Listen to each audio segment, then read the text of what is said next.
안녕하세요. 저는 40대 후반 여자입니다. 저는 남자를 고를 때 신중하게 고르는 편이에요. 요즘 젊은 사람들이 썸이라는 걸 많이 한다고 하잖아요. 제 성격에는 상상도 할 수 없는 일이죠. 확실한 성격이라 그런 것도 있지만 엄마의 영향도 컸어요. 사실 엄마는 아빠한테 속아서 결혼했거든요. 아빠가 엄마에게 빠지는 바람에 재산이며 직장이며 모든 걸 숨겼어요. 물론 사랑해서 그랬다고 할 수는 있지만 엄마 입장에서는 믿었던 사람이 자신을 속인 거나 마찬가지잖아요. 그게 너무 억울하셨던 나머지 어릴 때부터 저에게 남자 믿지 말라 하곤 하셨죠. 그런 모습을 보고 자란 저였기에 남자를 고를 때는 그 누구보다 신중할 수밖에 없었죠. 처음 남자를 만나게 된 건 대학생 때였어요. 제 친구들은 학창시절에 한 번씩 연애를 해봤지만 저는 성인이 되기 전까지 남자와 교제할 마음이 없었거든요. 대학생이 되고 나서도 딱히 연애할 마음은 없었어요. 동기 남자들 중에 저를 좋아해서 고백하는 사람도 꽤 있었어요.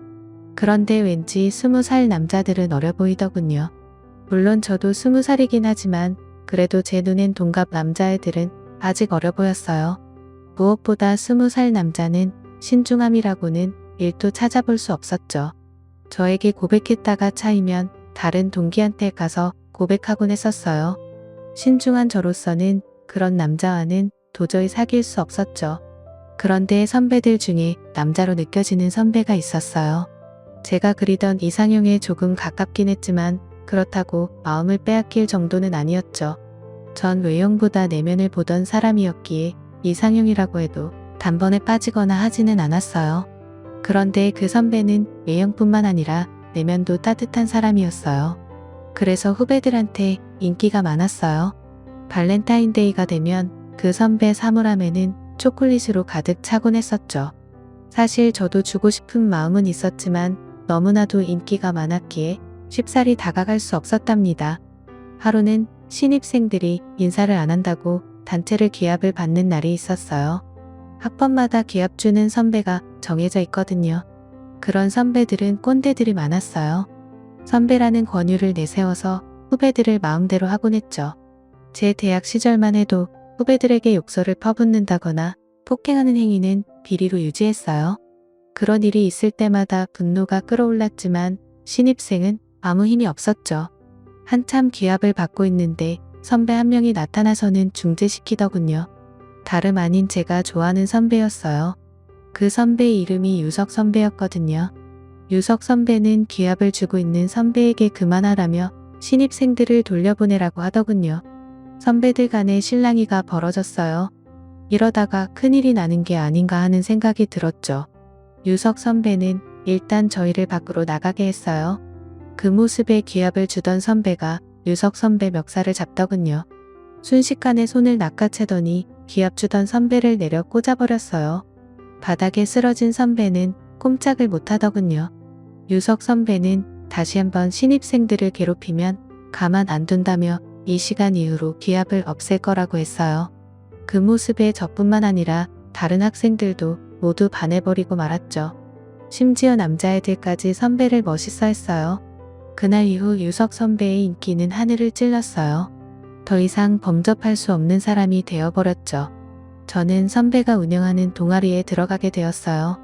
선배는 타악 동아리를 운영했거든요. 큰 북을 치는 동아리였기에 지금까지는 남자 학생들에게 인기가 많았지만 유석 선배가 동아리장을 맡고 나서부터는 여자 학생들이 더 많아졌죠.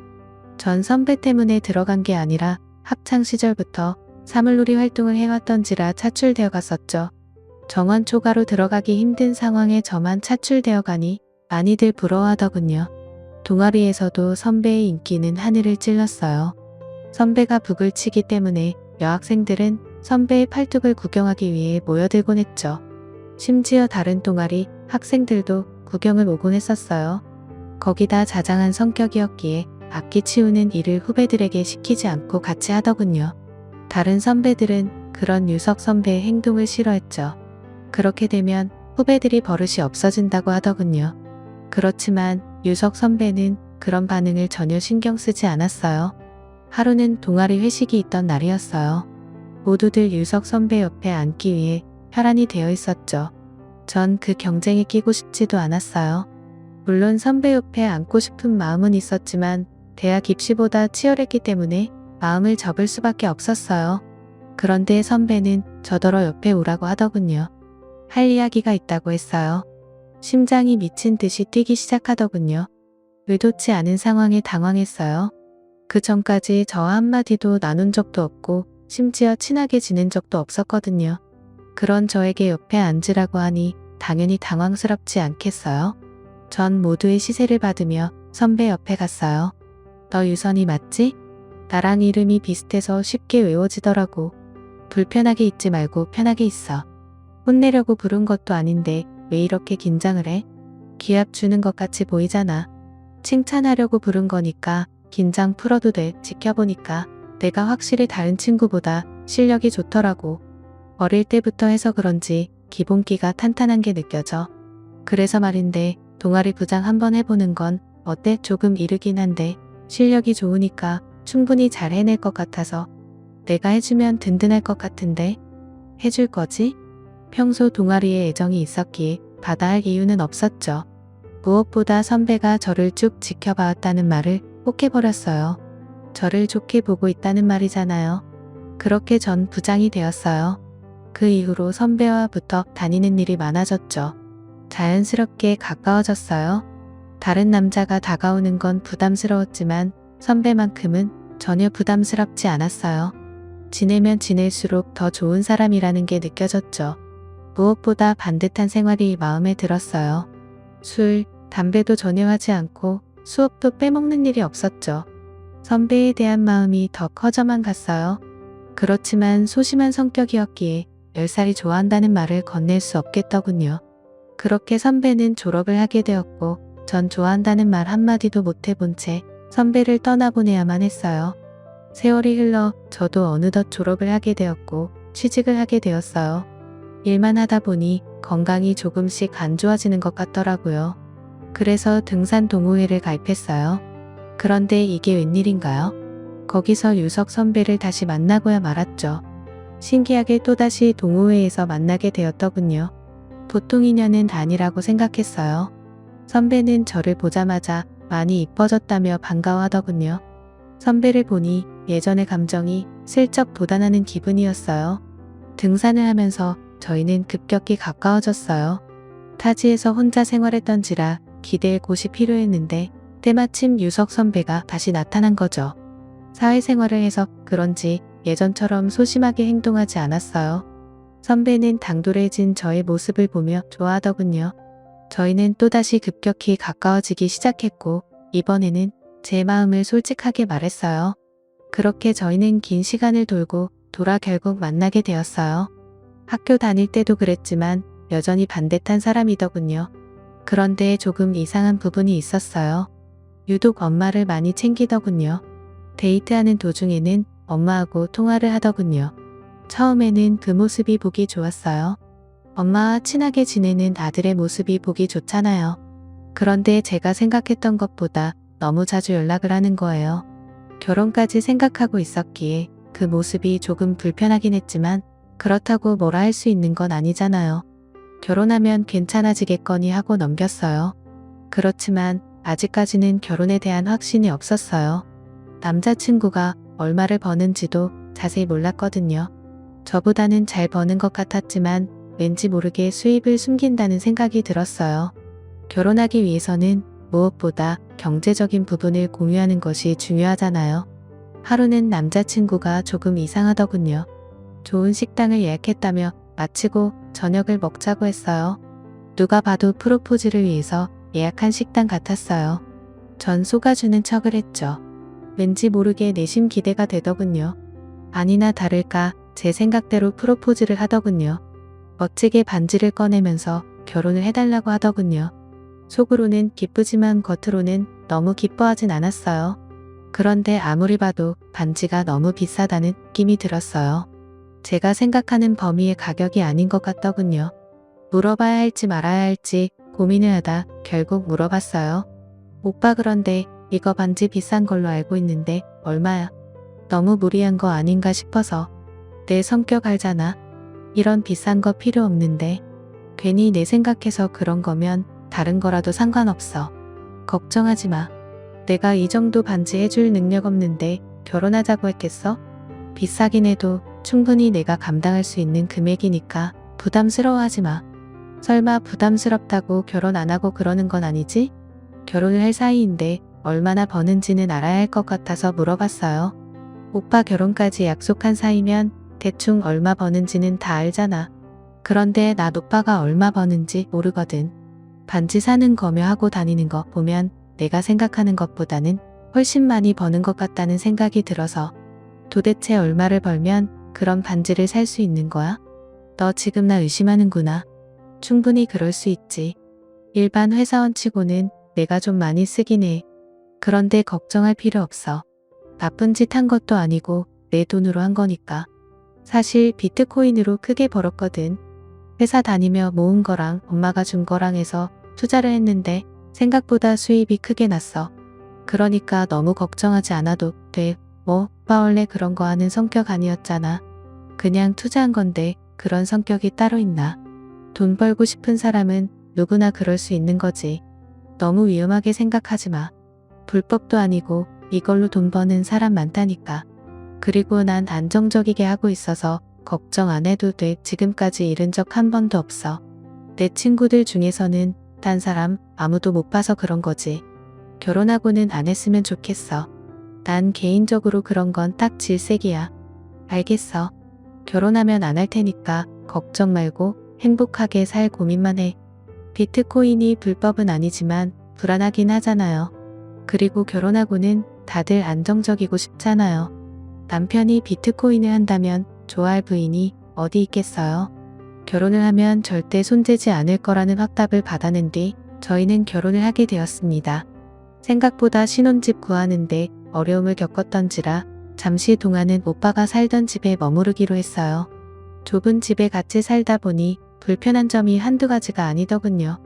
어서 빨리 집을 구해 나가야겠다는 생각뿐이었어요. 그런데 오빠는 집을 구할 생각이 전혀 없어 보이더군요. 거기다 하루 종일 핸드폰만 만지고 있었죠.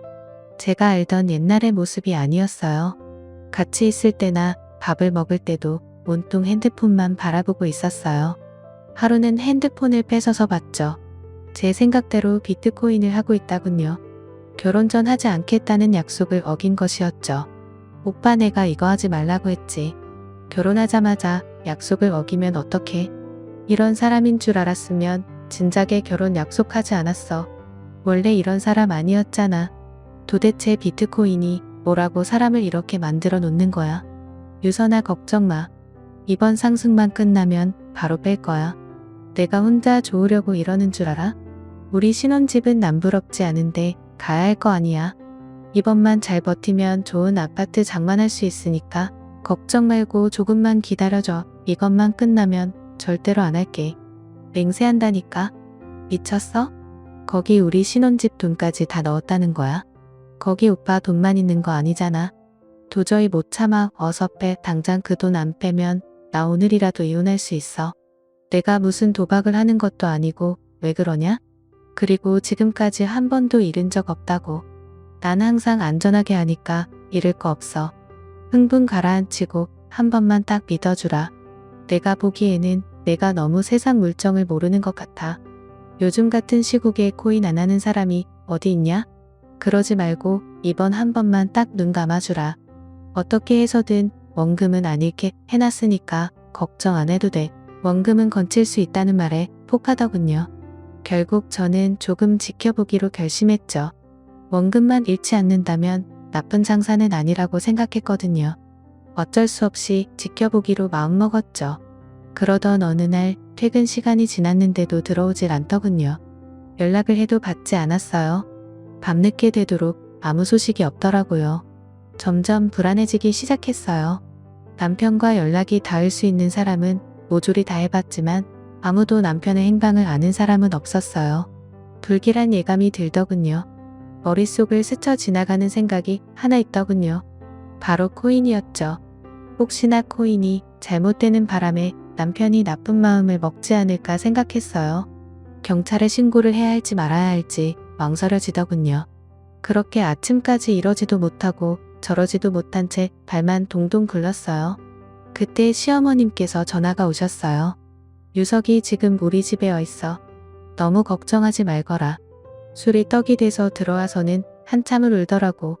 이놈이 글쎄 신혼집 장만해야 하는 돈을 비트코인으로 다 날렸다지 뭐냐. 도저히 너한테 말할 용기가 없어서 날 찾아와서 도와달라며 한참을 매달리다 이제 겨우 잠들었어. 어쩌겠냐. 이렇게 된 거 받아들일 수밖에. 신혼집은 내가 알아서 장만해 줄 테니 유석이 너무 혼내지 말고 액땜했다고 생각해. 한두 푼도 아니고 그 큰 돈을 액땜했다고 생각하는 게 말이 되는 건가요?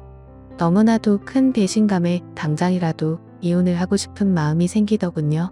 남편은 제가 예전에 알던 성실한 사람이 아니었어요. 코인을 하면서 돈을 아주 쉽게 보더군요. 진지하게 알아보고 결혼하지 말았어야 하는 건데 그래도 다행히 살아는 있더군요. 사람이 불안해지니까 오만같이 생각을 하게 되더군요. 혹시나 남편이 돈을 잃고 극단적인 선택은 한 게 아닐까라는 생각을 했어요. 다행히 최악의 경험은 면했죠. 조금 있다 남편이 들어오더군요. 제 눈을 마주치지 못했어요. 땅만 보고 있더군요. 마음 같아서는 한 대 후려치고 싶었지만 너무나도 참담한 표정을 하고 있는지라 오히려 연민이 느껴지더군요. 남편은 무릎을 꿇더니 여보 미안해. 내가 잘못했어. 진작에 여보 말을 들었어야 하는 건데. 이렇게 될 줄은 정말 몰랐어. 친구놈이 이번에는 꼭 된다고 하길래 앞으로는 절대 이런 일 없을 거야. 목숨 걸고 맹세할게.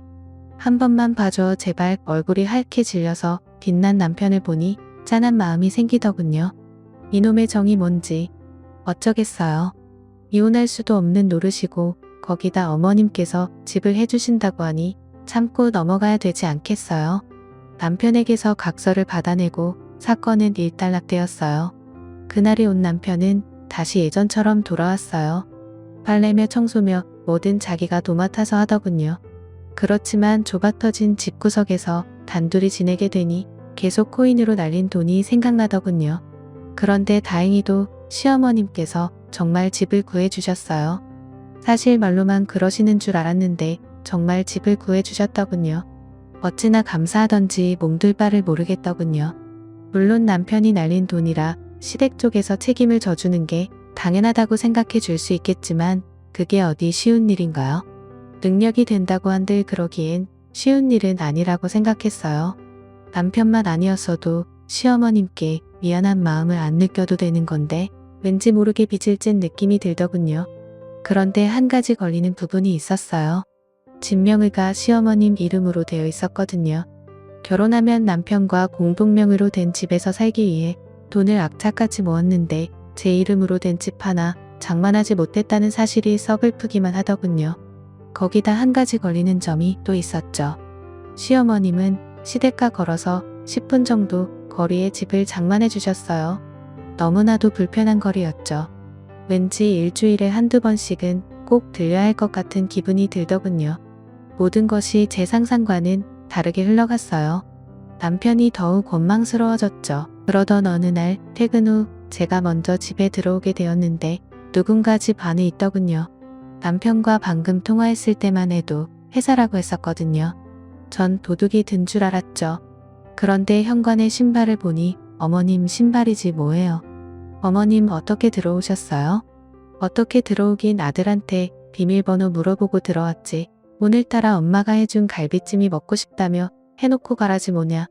유석이가 내가 해준 음식이 입맛에 안 맞는가 봐. 그 애가 어릴 때부터 워낙 입맛이 까다로웠거든.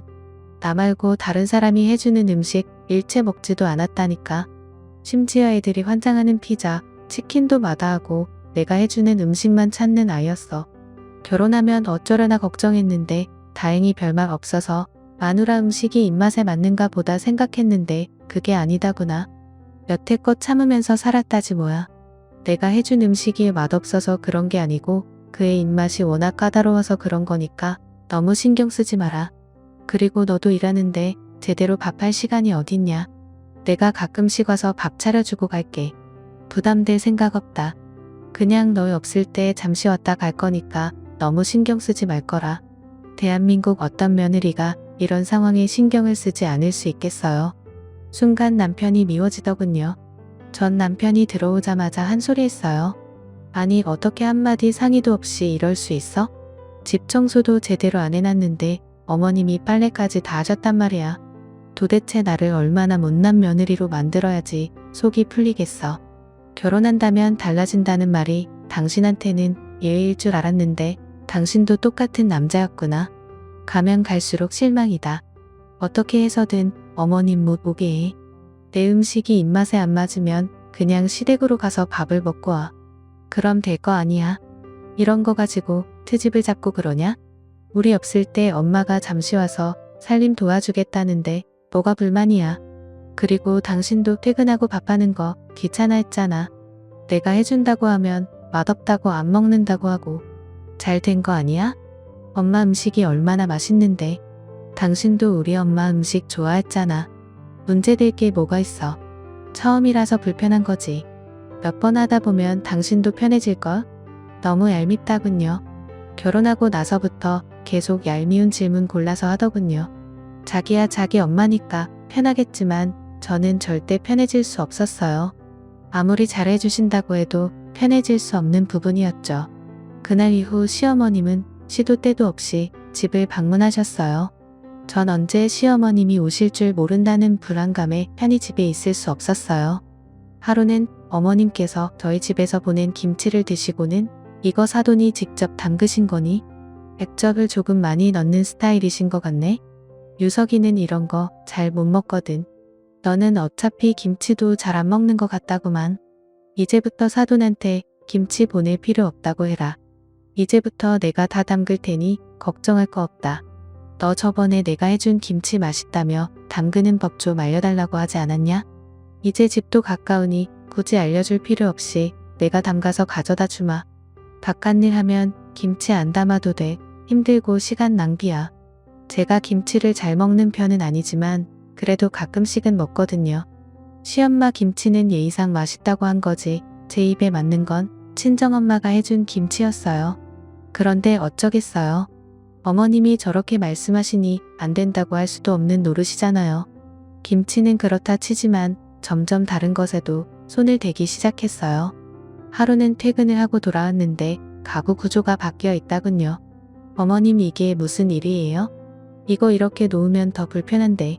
집에서 작업 편하게 하려고 일부러 침대 옆에 책상 놓은 건데 작업하다 잡으면 바로 침대로 놓을 수 있게 한 거거든요. 책상은 창문을 바라보고 놓는 게 좋은 거래. 탁 트인 경치를 바라봐야지 좋은 기운이 들어온다는구나. 방에서는 잠만 자고 책상은 이곳으로 빼는 게 훨씬 보기 좋아. 잠자는 곳인데 옆에 지저분하게 그게 뭐니? 선들도 엉켜있고. 내가 정리하는 애는 기똥차게 하거든. 바깥일이랑 마찬가지로 집안 살림도 계속해야지 느는 거야. 그건 알겠는데요. 그래도 여기는 제가 생활하는 공간이잖아요. 무엇보다 제가 편한 게 우선인데 이러시면 어떡해요. 집이 남한테 보여주는 공간도 아니고 자기 편하자고 사는 공간인데 이렇게까지 하시는 건 아니라고 봐요. 내가 지금 나조차고 이러는 줄 아니? 너희 퇴근하고 들어왔을 때 집 깔끔하면 얼마나 좋아. 다 너희들 위해서 이렇게 하는 건데 참 섭섭하게 말하는구나. 정 마음에 안 들면 내가 다시 다 바꿔놓으마. 그럼 되는 거지? 아니에요. 어머님 제가 좀 신경이 날카로웠나 봐요. 다시 보니 어머님께서 해놓으신 게 훨씬 깔끔하게 보기 좋은 것 같네요. 고생 많으셨어요. 그래도 다음에 이런 일 하실 때는 상의 한 번만 해주세요. 어머님이 워낙 서운해하시길래 넘어가긴 했지만 이게 서운해할 일인가요? 누가 봐도 시어머님이 너무 과한 행동을 한 게 아닌가요? 사실 시어머님이 이렇게까지 하는 데는 이유가 있었어요. 시아버님이랑은 이혼을 하시고 혼자서 지내셨거든요. 제가 생각하기에는 집을 해주신 것도 홀로 지내는 게 외로워서 그러신 것 같아요. 그렇지만 이건 해도 너무한 거 아니겠어요? 요즘 같은 세상에 이러는 시엄마가 어디 있겠어요? 남편에게 말해봤지만 얼마나 자기 엄마를 지극정성으로 생각하던지 저더러 이해하라고 하더군요. 연애 때 진작에 알아봤어야 하는 건데 엄마에게 지극정성인 남자들은 부인을 힘들게 한다고 하잖아요. 옛말은 하나도 틀린 게 없다는 생각이 들더군요. 안 그렇겠어요. 다들 경험에서 나오는 말이니 당연할 수밖에요. 더 이상은 이런 식으로 살 순 없었어요. 어떻게 해서든 남편에게 날린 돈을 마련하라고 했어요. 남편은 지금으로서는 힘들다고 하더군요. 전 더 이상 물러날 수 없어 집 비밀번호를 변경했어요. 남편에게도 알려주지 않았죠. 일을 하고 있는데 어머님께 연락이 와서는 당장 비밀번호를 말하라고 하더군요. 저는 말할 수 없다고 했어요. 더 이상 제 허락 없이는 집에 못 들어간다고 했죠. 일하는 내내 계속해서 어머님은 전화를 하시더군요. 전 일부러 받지 않았어요. 퇴근 후 집에 들어갔을 때 전 경악을 금지 못했어요. 어머님이 집에 들어와 계시더군요. 업체를 불러 현관문을 뜯어버리신 거지 뭐예요. 너무나도 당혹스러웠어요. 어머님은 저를 보시더니 너 지금 나랑 장난하는 게야? 내 멋대로 현관 비밀번호를 바꾸면 어쩌자는 거야? 내가 오는 게 그렇게도 싫었니? 그럼 진작에 말을 하던가. 꼭 이런 꼴을 봐야겠어? 제가 미리 말씀드렸잖아요. 제 허락 없이는 이제 이 집에 못 들어온다고요. 그게 그렇게 어려우세요? 제가 있을 때 오시면 되잖아요. 집주인이 오지 말라는데 굳이 오셔서는 이런 사달을 내셔야만 했어요? 너 지금 뭐라고 했냐? 말은 바로 해야지. 집주인은 나지. 이 집 명이 누구로 되어 있는지 잊어나 본데 내 이름으로 되어 있어. 허락을 해도 내가 하든가 말든가 하는 거지 어디서 내 멋대로 행동하고 있어. 힘들 때는 고맙다면서 어쩔 줄 몰라 하더니만 내가 몇 번 해서 집안일 좀 해줬다고 토라져서는 이러는 게 웃기지도 않니? 너 지금 뭐라고 했냐? 말은 바로 해야지. 집주인은 나지. 이 집 명이 누구로 되어 있는지 잊어나 본데 내 이름으로 되어 있어. 허락을 해도 내가 하든가 말든가 하는 거지 어디서 내 멋대로 행동하고 있어. 힘들 때는 고맙다면서 어쩔 줄 몰라 하더니만 내가 몇 번 해서 집안일 좀 해줬다고 토라져서는 이러는 게 웃기지도 않니? 너 지금 나랑 기싸움 하자는 거냐? 도대체 내가 못해준 게 뭐가 있어서 이런 꼬락서니를 비우는 게야? 물론 내 아들이 돈 날려서 억울하긴 하겠지만 너도 책임이 없다고 할 수는 없지. 부부 생활에 한 사람의 책임이란 없다. 결국 너도 그걸 허락해줬으니 이런 일이 벌어지는 거 아니냐? 현관문까지 뜯고 들어와서는 적반하장으로 나오시는 어머님의 모습을 보고 있자니 한숨밖에 안 나오더군요. 더 이상은 이 집구석에서 살기 싫었어요. 그냥 좁아터진 집에 살더라도 아무런 간섭도 받지 않고 살고 싶었죠. 어머님, 집 해주신 건 고마운데 누가 해달라고 했어요? 그리고 어머님도 그 애한테 비트코인 해보라며 부추기셨다면서요. 다 들었어요. 처음에 시작한 계기도 어머님이 해보라고 해서 했다고 하던데요. 집 구해주신 것도 미안하셔서 그런 거 아니에요? 저희 신혼집 못 구한 건 어머님도 어느 정도 책임이 있으신 거예요. 너 지금 말 다 했냐? 이제야 본색을 드러내는구만. 오냐오냐 해주니까 아주 머리 끝까지 기어오르라고 해. 지금까지는 밖에서 일하고 들어온다고 봐줬는데 더 이상은 그러면 안 되겠어. 앞으로는 내 마음대로 왔다 갔다 할 거니까 그렇게 할 거라. 한 번만 더 비밀번호 변경했다가는 그땐 정말 가만 안 있을 줄 알아. 이럴 거면 처음부터 집을 구해주지 말던지. 남편에게 이 사실을 말하니 남편은 오히려 어머님 편을 들더군요. 순간 혈압이 치솟아 올랐어요. 어릴 때부터 부모님이 싸우는 걸 보고 있으면 절대 아빠 같은 남자는 안 만나야지 맹세를 했는데 아무 소용이 없더군요. 이렇게 신중히 고르고 고른 남자마저도 이 모양이니 결혼은 마치 로또라는 생각이 들더군요. 남편은 어머님이 이혼하시고 적적하셔서 저런 거라며 계속해서 시어머님 편을 들었어요. 도대체 뭐가 당당해서 저러는 건지 이해가 안 되더군요. 그럼 당신이 애당초 이런 일을 만들지 말던가. 이게 다 당신 때문에 벌어진 일 아니야? 또 꼬인 얘기하려고? 그만 좀 해라 제발. 언제까지 우려먹으려고 그러니? 내가 손발이 닳도록 사과했잖아. 내가 혼자 잘 살아보겠다고 그랬냐? 다 너 행복하게 해주려다가 이렇게 된 거 아니야? 그런데도 계속 그렇게 삐딱하게 굴고 싶어. 그리고 다른 집 같았으면 이 정도 집장만 해주지도 못했어. 우리 엄마 정도 되니까 해주시는 거지. 입장 바꿔서 당신이 돈 다 날렸다 치자. 그럼 어떻게 됐을 것 같아? 장인어른 장모님이 이런 집 장만해 주셨겠어? 천만에 절대 안 해주셨을걸? 안 해주시기보다는 그럴 능력도 없으시지. 이제야 남편의 본 모습을 알게 되었어요. 속으로는 저의 집을 얕보며 살고 있었던 거예요. 남편이 실체를 알게 된 이상 결혼 생활을 이어나가는 건 불가능했어요. 이미 한 번의 큰 잘못으로 남편에 대한 신뢰가 크게 떨어진 상태에서 이런 일까지 생기니 더더욱 같이 살 마음이 사라지더군요. 이혼을 해야겠다는 확신이 들었어요. 전 그날 보러 집을 나가버렸어요. 남편에게는 전화로 이혼 통보를 했어요. 그제서야 잘못했다 하더군요.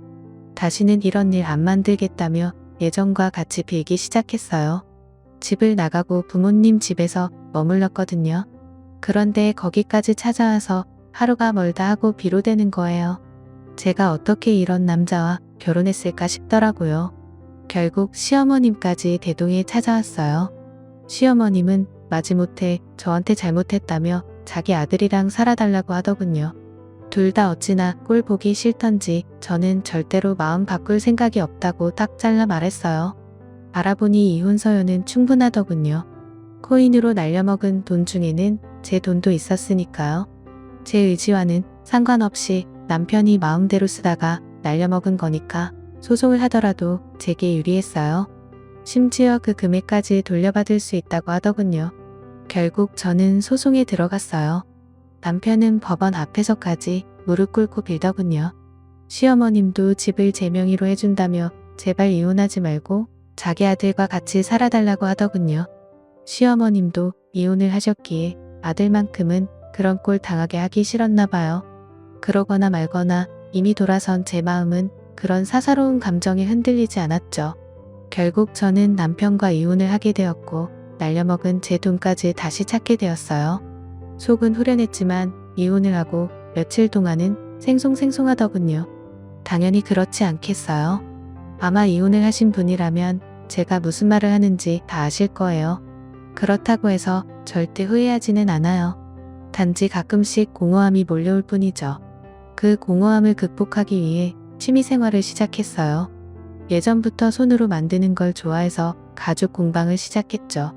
그런데 생각보다 적성에 너무 잘 맞는 거예요.